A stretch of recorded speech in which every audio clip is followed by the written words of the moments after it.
Chapter 11. Wounded animals, like humans in severe pain, react more out of instinct to preserve their lives than out of rational thought. The badly hurt cougar, with a shattered rib cutting through his side and some of the muscles in his left shoulder and side rendered useless by the hog's vicious attack, might still have killed an average deer that was about one-third his size by stealth, had he not been driven almost mad by the infection that was ravaging his wounds and spreading through his body. After the shots had ended the hunt and the humans had left the area, he lay in the thick bed of pine needles that carpeted the forest floor and waited until it was dark to limp back across the PD highway into a more populated area. The moon had risen in a full globe that illuminated the landscape like a cold white light bulb, bringing many animals out to feed that normally fed in late afternoon or early morning. The cougar cautiously approached the edge of a soybean field that had been harvested and stopped. Just in front of him, about 20 yards from the edge of the field, was a small herd of deer feeding. 2 yearling does were staying close to the spot where he was now semi-crouching, while the others had moved further into the field in search of the beans that the harvester had missed. Instinctively, the cat slowly stalked the does through a stand of weeds and beans that stood untouched at the field's edge. When he had reached a spot about 5 yards from the deer without being detected, he launched his massive body with his hind legs and landed on the back of the nearest 70-pound doe. The force of the impact knocked the doe off of her feet, and the cougar made quick work of killing her by clamping down on her throat with his powerful jaw muscles, and then proceeded to feed, oblivious to the rest of the herd that scattered past him. When he had eaten his fill, the cat dragged the remains back into the wood line and instinctively covered it with leaves. Perhaps the coyotes would miss this one, and he could return later to the little that remained of his kill. A sound of laughter came to the cat on the whisper of a late-night breeze, and, driven by curiosity, he then followed that sound to the little farmhouse sitting on the other edge of the field. Cautiously avoiding the front porch, where 2 lights lit up the entire front yard, the cougar made his way to the back door of the house, where a first-floor window was open to let in the cooler late-night summer breeze. "Now say your prayers and go to sleep, Samantha," a voice came from the window, and the cat shrank back into the shrubbery that surrounded the house. "Okay, Mommy, I love you," a small voice said, followed by, "I love you too, honey. Sleep tight and don't let the bed bugs bite." Then, "Oh, Mommy," and a giggle. The light coming from the window went out, and the cougar slowly moved back to the open window. Standing on his hind legs, the big cat easily placed his good paw on the windowsill and peered in at the little 4-year-old, blonde-haired girl that was illuminated by the moonlight streaming into her room. The child was lying face down on her little princess bed, with her face toward the window, and cuddling her gingham cat with button eyes under her left arm. A slight rumble, like a muted cough, came from the cat's throat, and Samantha opened her eyes to see the huge cat's tawny paw on her windowsill and a set of yellow-green eyes looking in at her.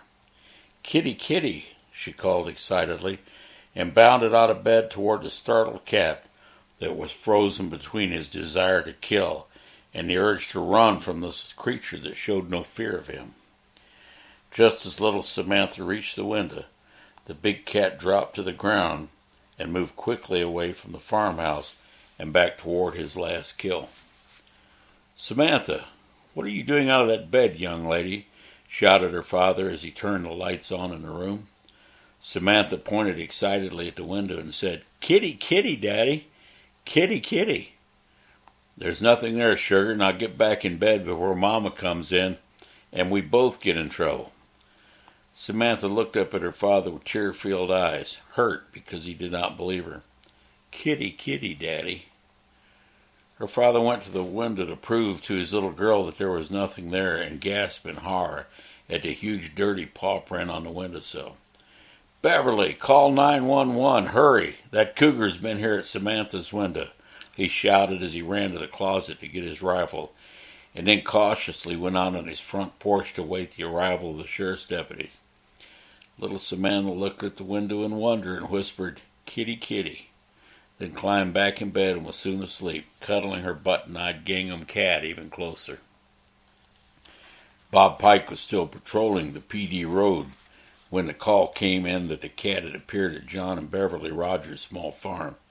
He made a U-turn and arrived with lights flashing just as the county deputy showed up.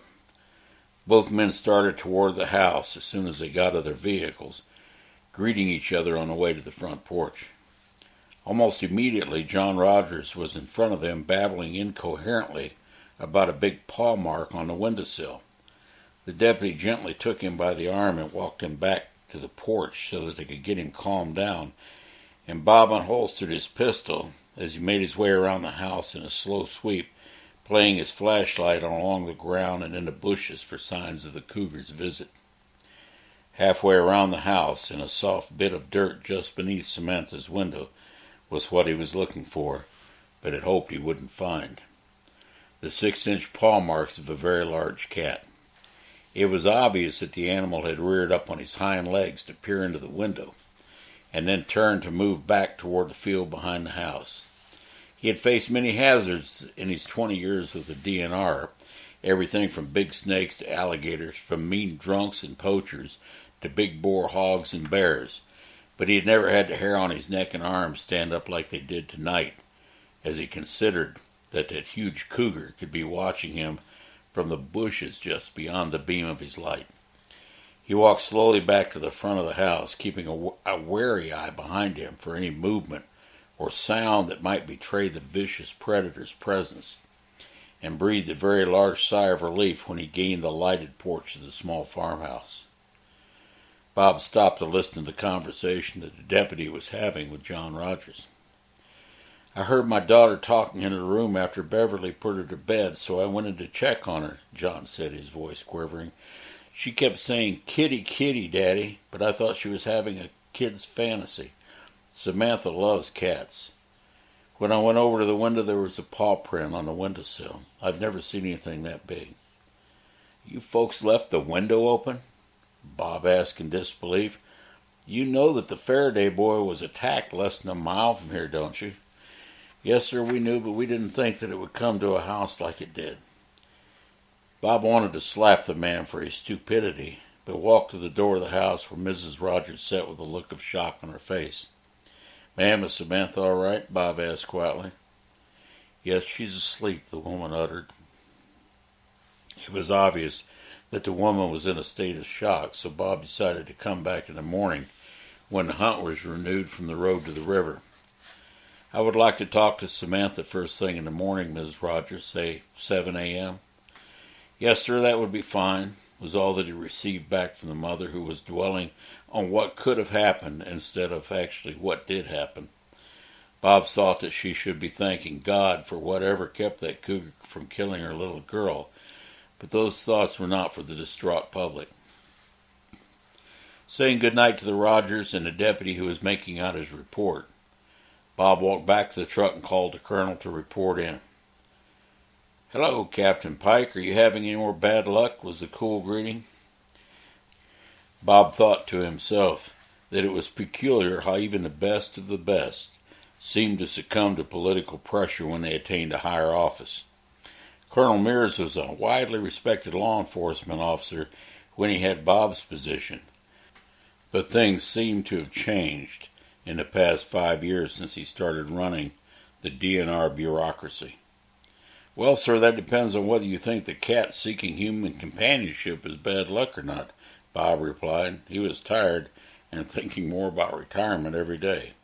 "What? What are you talking about, Pike?" was the irritated reply. "Well, sir, the cougar paid a visit to the farm of John and Beverly Rogers this evening and showed himself at the bedroom window of their 4-year-old daughter, Samantha. My God, man, did he hurt her? That was all we need for this cat to kill and eat a little girl," the colonel shouted into the phone. "Calm down, sir. Apparently the little girl talked to the nice kitty, and he left without doing anything," Bob replied, knowing that the calm down remark would set the old man off. He wasn't disappointed either. Colonel Mears responded in a tone that let Bob know that the veins were bulging out of the man's temples. "Damn it, Pike, I want that cat caught, and I want him caught immediately. Do you understand?" "Yes, sir, I do understand, but you promised us some help, and so far has not arrived. Other than that worthless excuse of a hunter that you sent to run the cat down with his equally worthless dogs. Sergeant Tucker's girlfriend's untrained lab gave us more help than your resources, sir, and he probably saved the young man's life to boot. You asked me what I need from you. Well, here is the list, and it's by no means all-inclusive. Right now I need the probation lifted on snares, poison, bait, night hunting with rifles larger than a damn .22 rimfire or a pistol with less than a 9-inch barrel, night sights, and a host of other ridiculous laws that have been put into effect to make certain that these predators that we are pretending to hate cannot be wiped out. And while I'm on the subject, have we changed the official DNR policy that cougars do not exist in the state? Having 2 males showing up in a very small area kind of indicates that there might be a population here, don't you think, sir?" Bob finished his rant and waited to be relieved of his command. Instead, he heard the colonel's conciliatory chuckle. "Damn, man, you certainly don't mince words, do you? Of course, you always were a bit outspoken, even back in the old days when we patrolled together. Now, you're absolutely right, as usual. I've let the political aspects of this job make me forget that we were supposed to be all about. Okay, let's say I can fill that wish list. Can you kill that cat? The rest of the things you mentioned need to be discussed off the record and off the phone, if you get my meaning. I will be down tomorrow early. Where can we meet?" Bob was having trouble believing what he just heard, and suddenly he had a sense of foreboding about his upcoming meeting with Colonel Mears. "Let's meet at the Rogers farm," he told the colonel. "I'll be here at 7 a.m. to talk to Samantha and her mother about what happened tonight. And, sir, we can kill this cat if we can get the cooperation that I requested." "Very well," was the response. "I'll fly in first thing and meet you there. And, Pike, not a word to anyone else about our conversation tonight. I wouldn't want folks to think I was going soft." Again the chuckle, only it did not have a reassuring sound to it. "Yes, sir, Colonel. I'll see you in the morning." Bob hung up and headed toward the Georgetown County Hospital. He had to talk to Tuck, who he hoped was going to be awake. The cougar had returned to the doe that he'd killed and ate a small amount, then lay down as the pain from festering wounds continued to rack his body. The sound of Officer Pike and the deputy sheriff arriving awoke the animal, and he headed slowly back toward the river, crossing both the highway and dirt road without being spotted. Soon he was back in the cypress bottom of the swamp and began to move almost instinctively back to the north-northwest and away from the immediate area of his latest kills. This area immediately adjacent to the Little Petey River was sparsely populated, and it was relatively easy for the cougar to avoid detection by any humans while he made his way slowly up the river bottom. Being too sick to climb, the cougar would stay near water and find shelter beneath the huge cypress boles that made the swamp so picturesque. The next few days would be spent resting, and the big cat would be ravenous once he had healed.